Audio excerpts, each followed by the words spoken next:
Hello बच्चे, आप लोग कैसे हैं? आप सभी को हिंदी विद मॉम चैनल में स्वागत है। Welcome to Hindi with mom. आज आपकी हिंदी मॉम आपके लिए एक नई कविता लेके आई है। इस कविता का शीर्षक है पर्वत प्रदेश में पावस, कवि सुमित्रानंदन पंत। तो चलिए पहले जान लेते हैं कवि के बारे में। सुमित्रानंदन पंत जी का जन्म 20 मई 1900 को उत्तराखंड के कौसनी अल्मोड़ा में हुआ था। उन्होंने बचपन से ही कविता लिखना शुरू कर दिया था। 7 साल की उम्र में स्कूल में काव्य पाठ के लिए पुरस्कृत हुए। 1915 में स्थायी रूप से साहित्य सृजन शुरू किया और छायावाद के प्रमुख स्तंभ के रूप में जाने गए। हिंदी भाषा के 20वीं शताब्दी के सबसे प्रसिद्ध कवियों में से एक थे सुमित्रानंदन पंत जी और अपनी कविताओं में रूमानियत के लिए जाने जाते थे, जो प्रकृति, लोगों और भीतर की सुंदरता से प्रेरित थे। उन्हें 1960 साहित्य अकादमी पुरस्कार, 1961 में पद्म विभूषण, 1959 में ज्ञानपीठ पुरस्कार सहित अनेक पुरस्कारों से सम्मानित किया गया। तो ये थे हमारे कवि सुमित्रानंदन पंत जी के बारे में। तो अभी पढ़ेंगे पूरी कविता को। चलिए पढ़ लेते हैं पूरी कविता। पावस ऋतु थी पर्वत प्रदेश, पल पल परिवर्तित प्रकृति वेश। मेखलाकार पर्वत अपार, अपने सहस्त्र दृग सुमन फाड़। अवलोक रहा है बार बार, नीचे जल में निज महाकार। जिसके चरणों में पलाताल, दर्पण सा फैला है विशाल। गिरी का गौरव गाकर झरझर, मद में नस नस उत्तेजित कर। मोती की लड़ियों सी सुंदर, झरते हैं झाग भरे निर्झर। गिरिवर के उर से उठ उठ कर, उच्चाकांक्षाओं से तरुवर हैं झांक रहे नीरव नभ पर। अनिमेष अटल कुछ चिंता पर, उड़ गया अचानक लो भूधर। फरका अपार पारद के पर, रव शेष रह गए है निर्झर। हे टूट पड़ा भू पर अंबर, धंस गए धरा में सभय शाल। उठ रहा धुआं जल गया ताल, यूं जलद यान में विचर विचर।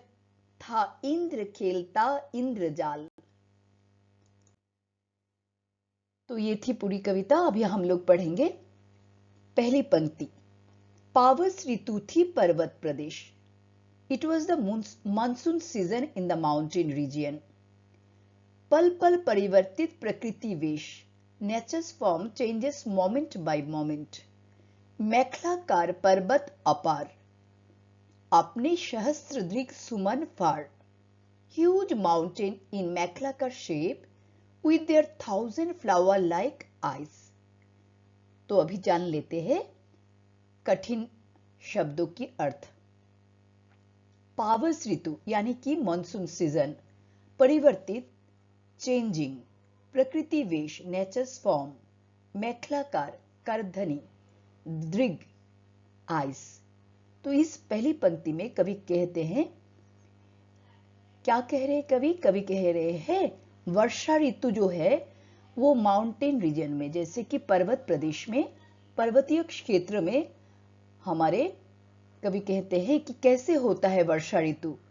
वो ऐसे होते हैं कि वो पल पल क्षण भर क्षण क्षण में क्या होता है, उनका जो प्रकृति का जो रूप है वो बदलता रहता है। और जो पर्वत की जो श्रृंखलाएं होते हैं वहां पे, वो ऐसे दृग जैसे आइस जैसे होते हैं, बड़े बड़े आइस की तरह वो क्या करते हैं, फ्लावर की तरह, बड़ा बड़ा फ्लावर की तरह उसकी आंखें जैसे क्या कर रहा है, देख रहा है। सहस्त्रम दृग सुमन फाड़, मेखलाकार पर्वत अपार, अपने सहस्त्र दृग सुमन फाड़। यहाँ पे पर्वत की जो विशालता है वो एक आकार के साथ तुलना किया गया है, जैसे कि यहाँ पे करधनी दिखाया गया है। तो मेखलाकार मतलब है करधनी, जो वो फूलों की तरह बड़ी बड़ी आंखों की जैसे बहुत हजारों आंखें जैसे वो देख रहा है। अवलोक रहा है बार बार नीचे जल में निज महाकार। तो ये है दूसरी पंक्ति। Is observing again and again, जिसके चरणों में पलाताल its own enormous size below in the water और in whose feet lies the river. दर्पण सा फैला है विशाल, which is spread like a huge mirror। तो जान लेते हैं शब्द के अर्थ। अवलोक मतलब ऑब्जर्व करना, महाकार यानी कि ह्यूज शेप, ताल यहाँ पे ताल मतलब रिवर, दर्पण मतलब मिरर। तो क्या बता रहे हैं कवि यहाँ पे कि जैसे लग रहा है कुछ देर बाद क्या हो रहा है, वो ऑब्जर्व कर रहा है क्या, जो अपने ही महान आकार है वो नीचे जल में, नीचे जो पानी है पहाड़ों के नीचे, उसमें इतना स्वच्छ पानी है जिसके पर्वत प्रदेश की जो नीचे स्थल उसको इसके चरणों के साथ तुलना किया गया है, और जिसके चरणों में पलाताल, जो पर्वत प्रदेश की जो नीचे भूमि होते हैं उसी में क्या होता है, हमारे नदी बहते रहते हैं, और नदी के पानी को इसी वो फैला हुआ नदी का जो पानी है वो इतना स्वच्छ है कि वो मिरर की तरह अपना जो विस्तार वो करके बहुत विशाल आकार में वो बह रहा है, और पर्वतों की पाद देश में यानी कि चरणों में रिवर बह रहा है, ये कवि यहाँ पे बता रहे हैं। तो बार बार वो नीचे जो पर्वत जो है उसका जो अपना महा आकार है, विशाल आकृति है, उस आकृति को वो ऑब्जर्व कर रहा है, वो निहार रहा है। गिरी का गौरव गाकर झरझर, मद में नस नस उत्तेजित कर, मोती की लरियों से सुंदर झरते हैं झाग भरे निर्झर। तो ये है तीसरी पंक्ति। इस पंक्ति का अंग्रेजी अनुवाद जान लेते हैं पहले। By singing the glory of the mountains, by feeling excitement in the veins with their spirit, prettier than the pearl lace, waterfalls are falling with their white foam। तो ये थी इसका अंग्रेजी अनुवाद। अभी देख लेते हैं शब्दार्थ। गौरव यानी कि ग्लोरी, उत्तेजित यानी कि एक्साइटमेंट, निर्झर, निर्झर को वाटरफॉल्स को हम निर्झर कह रहे हैं यहाँ पे।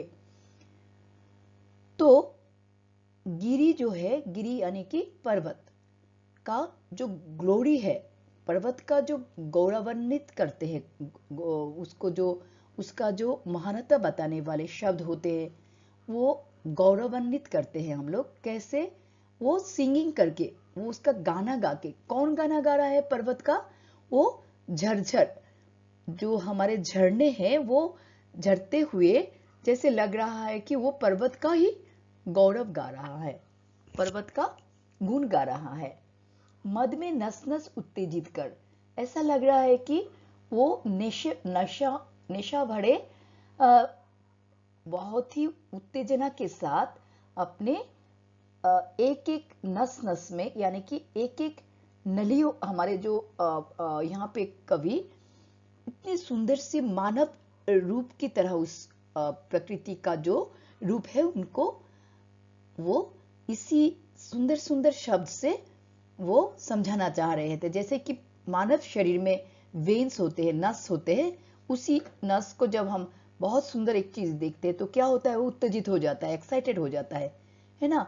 उसी तरह ऐसा लग रहा है कि झरने भी बहुत ही उत्तेजना से क्या कर रहा है, वो उसकी एक एक नस में जैसे नशा छाया हुआ है, और ये जो पानी झड़ रहा है उसमें जैसे लग रहा है मोतियों की लड़ियों से सुंदर, मोती जैसे चमकता है, उसी तरह पानी की बूंदे जो है, झरना से झरते हुए पानी की बूंदे भी ऐसी सुंदरता फैला रही है। और वो क्या कर रहे हैं, वो झर रहे हैं। उस झरने के झरना से झरती हुई पानी क्या क्या वो रचना कर रही है, वो जैसे झाग वो होते हैं ना, साबुन से झाग निकलता है ना, तो साबुनों की झाग जैसे फोम होता है, झाग जैसे वो एक झाग भरे निर्झर, वो निरंतर झरते जा रहे हैं, वो झरना। उसी झरने को कवि ये बता रहे हैं इसके बारे में, जो पर्वत प्रदेश में झरना झरते हैं उसकी तुलना ऐसे कवि कर रहे हैं। तो अभी पढ़ते हैं दूसरी पंक्ति। यहाँ पे चौथी पंक्ति आगे है, तो चौथी पंक्ति में क्या लिखे कवि? कवि लिखते हैं, गिरिवर के ऊर से उठ उठकर उच्चाकांक्षाओं से तरुवर है झांक रहे नीरव नभ पर, अनिमेष अटल कुछ चिंता पर। Rising from the mountain's heart, trees filled with high ambitions are peeping into the silent sky, constantly staring without movement, immersed in thought। तो ये है कवि जो बता रहे हैं हिंदी में, उसका अंग्रेजी अनुवाद। अभी देख लेते हैं शब्दार्थ। उच्चाकांक्षा यानी कि हाई एम्बिशन, तरुवर यानी कि ट्री, नीरव साइलेंट, अनिमेष स्टीयरिंग सिंग विदाउट ब्लिंकिंग, अटल अटल मतलब बहुत ही स्टेबल, विदाउट मूवमेंट। तो यहाँ पे गिरी को गिरिवर के साथ तुलना किया है, मीन्स गिरी पर्वत को हम लोग गिरिवर कह रहे हैं। यहाँ पे गिरिवर से कवि ये बात बोल रहे हैं कि ऊट से उठकर, जैसे यहाँ पे जो पर्वतीय स्थल वो क्या कर रहा है, उनका जो फॉर्मेशन है, उनका जो आकृति है, ऐसे लग रहा है कि वो थोड़ा सा ऊपर ऊपर उठकर क्या कर रहा है। जब हम लोग पेड़ों को देखते हैं पर्वतीय स्थल में, पेड़ जैसे लंबे लंबे पेड़ होते हैं, वो लंबे लंबे पेड़ इतना ऊंचाई को वो पाते हैं कि लगता है कि वो आकाश के ऊपर उसका बहुत ऊंचाई तक है और आकाश को छूने वाले हैं, ऐसे लगता है, छूने वाला है। और इसी लंबे लंबे पेड़ को एक उच्चाकांक्षाओं के साथ कवि तुलना कर रहे हैं और ऐसे बोल रहे हैं कि वो ऐसे छुपती हुई नजरों से वो क्या कर रहा है, जो शांत आकाश है उस पर वो देख रहा है। कैसे देख रहा है कि अनिमेष, जो कभी भी वो अपने उसका आंखें का जो पलक है वो झपक नहीं रहा है, अटल एकदम स्थिर, वो बहुत ही स्थिर दृष्टि से वो देख रहा है। और ऐसा लगता है कि वो कुछ ऐसे ही देख रहा है और कुछ चिंता की छाप भी उसमें दिखाई देता है, जैसे कुछ चिंता करते हुए वो बहुत ही उच्च आकांक्षा लेकर, जैसे तरुवर है वो वृक्ष, जो वृक्ष है पेड़ों को इतना ऊंचाई में देखते हुए कवि इसे वर्णन कर रहे हैं कि वो उच्चाकांक्षाओं से भरे हैं और वो बहुत ही शांत आकाश को निहार रहा है। अभी पढ़ेंगे दूसरी लास्ट और यानी कि आखिरी पंक्ति। उड़ गया अचानक लो भूधर, फड़का अपार पारद के पर, रव शेष रह गए है निर्जर, है टूट पड़ा भू पर अंबर। The mountain flew away suddenly, spreading its large wings of parad, shiny metal mercury. Only the sound of the waterfall remains. The sky broke and fell on the land. भूधर यानी कि माउंटेन, पारद शाइनी मेटल, रव sound, अंबर यानी कि sky. उड़ गया अचानक लो भूधर, फड़का अपार पारद के पर। ऐसे लगता है कि जो माउंटेन है वो क्या हो गया, जैसे उड़ गया, वो कहीं पे भी दिख नहीं रहा है। क्यों? क्योंकि यहाँ पे जो झरना है वही जैसे बाकी रह गया है और सब कुछ क्या हो गया, कुछ भी नहीं नजर आ रहा है। और फरका अपर पारद के पर, ऐसे लगता है कोई शाइनी मेटल जैसे है जो हमारे मार्क्यूरी होते हैं, जो मार्करी होते हैं ना, वो पारद में, जैसे हम लोग जर होने से पारद लगा हुआ हमारा जो थर्मोमीटर होता है, तो हम देखते हैं ना वो पानी इतना सिर्फ वो मेटल ही दिखाई देते हैं। उसी तरह इस ऐसे पर्वतीय स्थल में जैसे लग रहा है कि सभी पर्वत छुप गया है। किसमें? पूरा पारद के पर। वो जब स्नोफॉल होता है और मेघ राशि ऐसा पर्वत को ढक लिया है, जैसे लगता है कुछ भी शेष नहीं रहा, अवशेष रह गए निर्जर, जैसे लगता है सिर्फ वो झरना जो है वही झड़ रहा है, निर्जर झड़ रहा है, वो निरंतर झड़ रहा है।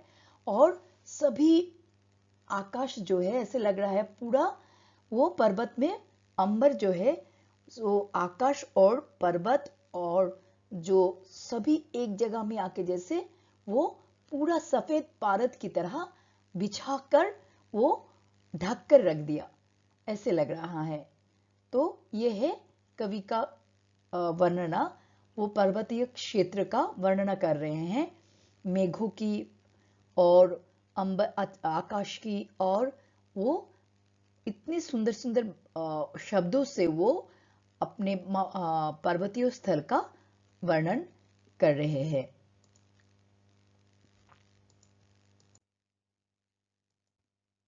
तो ये थी हमारी आज की कविता का वर्णना।